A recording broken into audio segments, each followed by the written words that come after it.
there's nothing more frustrating than seeing someone's post day after day after day, right? They post the same thing every day, and eventually you're like, okay, I get it, buddy. You're excited about whatever it is that you're posting about, but can you just relax for a minute? Well, if you're anything like me, you sometimes think that, and it's with that thought in mind that I gave you a few days of a break of my daily video posts, but I'm back, and tonight I wanted to chat for a minute about the topic of worship. On Sunday, I got to visit a couple of area churches that were close to me, and both of the services were great, and they both had some great things going on, some good energy, a good spirit. I left encouraged after I attended both of those services on Sunday.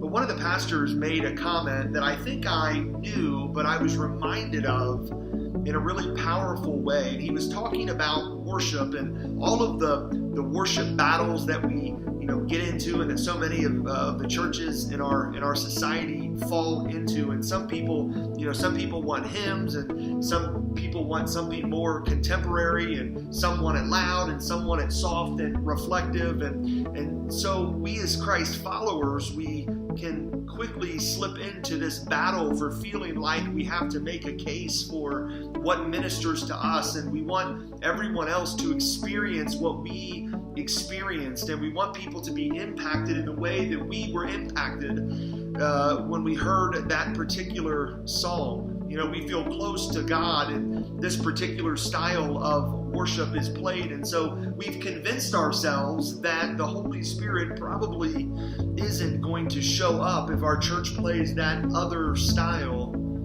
of worship.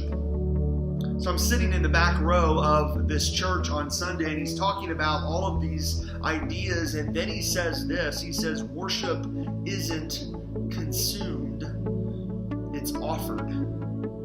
In other words, first and foremost, worship is about bringing praise and honor to God. It's not about getting what we want or having our needs met.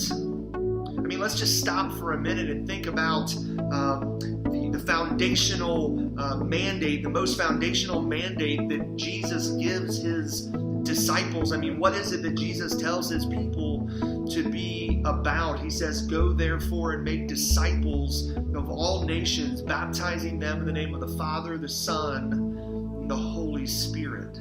He doesn't say, go therefore and make sure that everyone appreciates your style of worship. He doesn't say, go therefore and make disciples of everyone who encounters me, and make sure that they encounter me in worship in the exact same way that you encounter me in worship.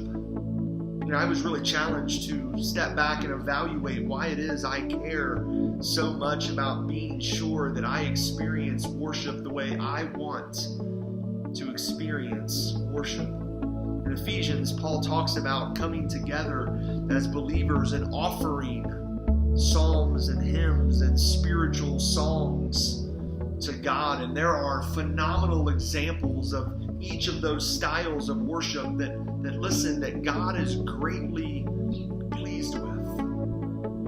It's almost laughable that you and I would thrust ourselves into some perceived position of authority and assume to tell others that God is more or less pleased with a certain style or a certain genre of worship.